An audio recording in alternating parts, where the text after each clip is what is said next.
अब ये जो नफरत का के बाजार में मोहब्बत की दुकान खोलने की बात राहुल गांधी करते हैं, अब ये दुकान कल बहुत सक्रिय होगी जब शीतकालीन सत्र शुरू होगा। हाँ, वो आपने सही कहा है उस पर जवाब दीजिए कि नफरत की दुकान और मोहब्बत की दुकान क्या होती है। कि अभी महाराष्ट्र का चुनाव संपन्न हुआ, अडानी जी की दुकान है भाई। अडानी जी का बताता हूं, बहुत अच्छा इन्होंने अडानी जी बात की। ये बताइए, ये यूएस कोर्ट में जो आरोप लगा है वो किन राज्य सरकारों को पैसा देने का आरोप लगा है? बोलिए। आंध्रा, छत्तीसगढ़, तमिलनाडु, तेलंगाना। बोलो ना, आपकी सरकार ने दिया है कि नहीं? बोलो, दिया है कि नहीं दिया है? और दिया है तो इस्तीफा दो।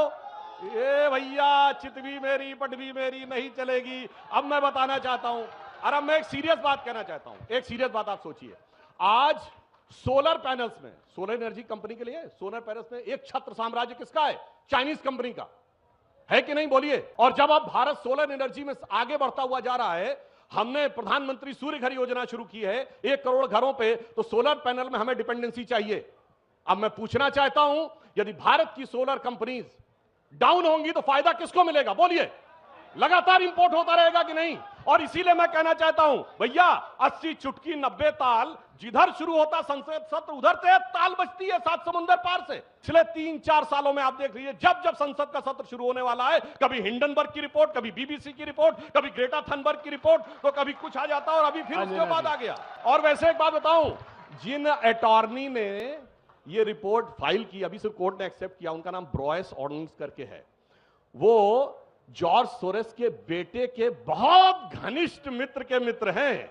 और ये मैं नहीं कह रहा हूं, ये तो अमेरिका, और सुनिए, ये तो आपके चैनल में भी दिखाया गया है फैक्ट। तो बहुत सारे फैक्ट है, तो लोगों को समझ में आएगा। मान लेता हूं 2 षड्यंत्र है, जॉर्ज सोरेस षड्यंत्र कर रहा है। जॉर्ज सोरेस के खिलाफ अभी तक भारत सरकार की तरफ से क्या कार्रवाई की गई है? क्या इंटरपोल से कहा गया कि रेड कॉर्नर नोटिस जारी करिए, यह आदमी भारत के खिलाफ षड्यंत्र करा, भारत के तोड़ने के षड्यंत्र शामिल है? क्या अभी तक रेड कॉर्नर नोटिस के लिए किया गया? क्या किसी अंतर्राष्ट्रीय इंटरनेशनल कोर्ट ऑफ जस्टिस में जाने की कोशिश की गई? क्यों नहीं की गई? नहीं तो कम से कम देश के अंदर आप सीबीआई की जांच कराइए। तमाम लोग जो जॉर्ज सोरेस के इशारे पर देश में षड्यंत्र करते हैं, उनकी पहचान होनी चाहिए। एक जांच कराइए सुधांशु जी। सुन लीजिए, ये बात बार रोते रहेंगे और फिर बोलेंगे कि इतना रिटेल इन्वेस्टर का पैसा डूबता है ना सुधांशु जी। एक मिनट और मैं कहना चाह रहा हूं। मान लीजिए कि राज्य सरकारों ने घूस देना और घूस लेना दोनों अपराध है। अगर दोनों ही अपराध है, राज्य सरकारें अगर घूस ले रही हैं, तो केंद्र सरकार के हाथ को किसने बांध रखा है? अरे जाइए, जगन मोहन रेड्डी को पकड़ के उठा के लाइए और बांधिए और पूछिए। और इसके अलावा जम्मू, इसके अलावा आप पूछिए तो केंद्र सरकार क्यों नहीं एफआईआर दर्ज करती है? लाइए, तमाम लोग उठा के लाइए और दूध का दूध पानी पानी, लेकिन नहीं करेंगे क्योंकि यही इनकी पॉलिटिक्स। अद्भुत तर्क दिया है आशुतोष जी ने, मैं अभिभूत हो गया। क्या बुद्धिजीवी हैं साहब। मतलब राहुल गांधी कह रहे हैं जिनकी सरकारें हैं कि भ्रष्टाचार हुआ है, भाई तू अपनी सरकार से अपने राज्य में एफआईआर न दर्ज करा। हम तो कह रहे हैं नहीं हुआ है, तो कह रहे हैं आप करवाइए। मतलब गजब ऐसा कह रहे हैं। आपको समर्थन दे रही थी सुधांशु जी, एक मिनट, अपने वो तो आपको समर्थन दे रही थी। अब मैं बताना चाहता हूं, सुनिए, अब अपने टर्न पे। सर, ये विदेश से जिस प्रकार के षड्यंत्रपूर्ण आरोप भारत पे लगाए जाते हैं, अभी उदाहरण देख लीजिए, ऐसा ही आरोप कनाडा ने लगाया था ना, निज्जर की उसके ऊपर। और आज अभी 3 दिन पहले एक उसको हर्षदल्ला को गिरफ्तार किया है, और जस्टिन ट्रूडो ने अपना स्टेटमेंट वापस लिया है जब भारत सरकार ने कहा सबूत दो, कुछ नहीं है। आपको तो कहना चाहिए कौन होता है अमेरिकन कोर्ट भारत के बारे में बोलने वाला? फिर क्या करें? ये वो हैं कि अपने सदन पर, अपने वतन पर सदियों तक है रही हुकूमत गैरों की, लेकिन कुछ चेहरों पर अब तक धूल है उनके पैरों की, कि जो अमेरिका इंग्लैंड में कह दिया गया वही महत्वपूर्ण है। अरे मैं कहना चाहता हूं, अगर आज हमसे कह रहे हैं कि जॉर्ज सोरेस पे कार्रवाई करो, भाई साहब ये बताइए, जिस जमाने में स्नूपिंग हुई थी, जब प्रणब मुखर्जी जी थे रक्षा मंत्री, तब तो कहा गया था वो विदेश की कंपनियां, हम तो यहां कार्रवाई नहीं कर सकते। और आज कोई आके कमेंट कर देगा और उसके बाद कहते हैं कि कार्रवाई करिए। हमें तो ये कहना चाहिए हम अपने लीगल सिस्टम के ऊपर काम करेंगे, उन पे नहीं। खैर, मगर मैं ये भी आपको बताना चाहता हूं, जिन सरकारों के ऊपर आरोप लगा है, और इन्होंने कहा अडानी जी ने बहुत पैसा कमाया, बताइए सबसे बड़ा सोलर का प्रोजेक्ट 60,000 करोड़ का राजस्थान की गहलोत सरकार ने दिया। अब आइए, सबसे बड़ा माइंस का प्रोजेक्ट 16,000 करोड़ का भूपेश बघेल की सरकार ने दिया।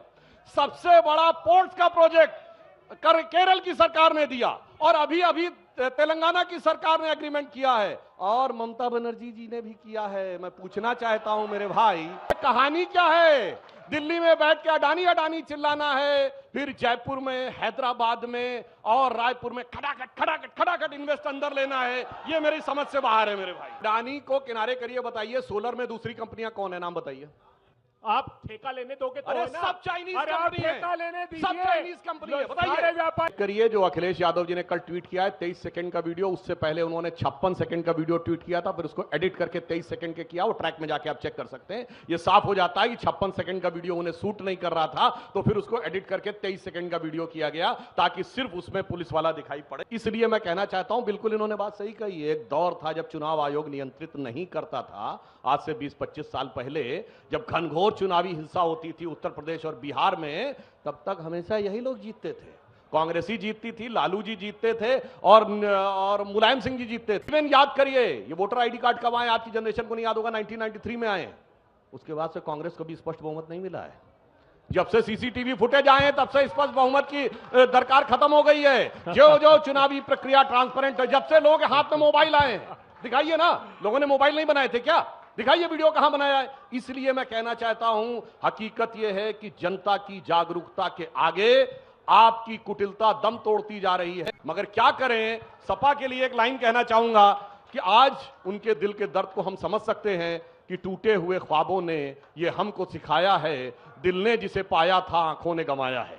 अगर आप लोग भारतीय जनता पार्टी के प्लीज ये मत करिए आशुतोष। देखिए मैं आपको वो रिक्वेस्ट लोग वहां बैठ कर डिस्टर्ब कर रहे हैं, मैंने लगातार आपको बोला है, लगातार डिस्टर्ब मैंने कर रहे हैं, आपको बीजेपी के personally कार्यकर्ता की request तरीके किया से है। बिहेव कर रहे हैं आप लोग। पर्सनली रिक्वेस्ट किया है, प्लीज सर, प्लीज ये ठीक बात नहीं है।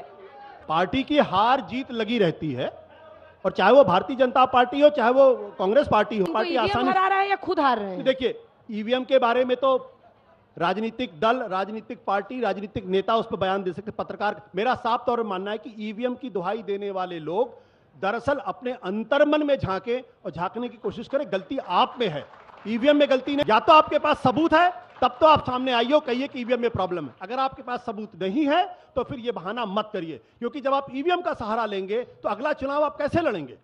क्योंकि अगला चुनाव लड़ने का मतलब है कि आप मान के चले हम तो जीत नहीं सकते। तो स्पष्ट बात क्या है? अंजना जी, अब तो बड़ाई कर रहे हैं आपकी। अरे ये जो बीजेपी के समर्थक है उनको सबसे ज्यादा गुस्सा यही आता है। देखिए ये आपने जो कहा आशुतोष जी, चूंकि आप मेरे मेहमान हैं, लेकिन मैं कह रही हूँ आपको, हम लोग भी देश में चुनाव में 100 सीटों पर मैंने ट्रैवल किया, अभी 30 सीटों पर महाराष्ट्र में। अगर ये आप कहेंगे कि जितने समर्थक है ये बीजेपी वाले बैठे हुए हैं, तो ये व्यू पॉइंट सही नहीं है, क्योंकि अलग अलग जगहों पर हम जाते हैं, हमने देखा है कई ऐसे लोग आपको मिलते हैं जो बहुत पैशनेट हैं बीजेपी की आइडियोलॉजी को लेकर। मैंने ये नहीं कहा कि बीजेपी के समर्थक है, मैंने कहा बीजेपी के समर्थकों की तरफ बिहेव मत करिए। आप लोग प्रबुद्ध लोग हैं, पढ़े लिखे लोग हैं।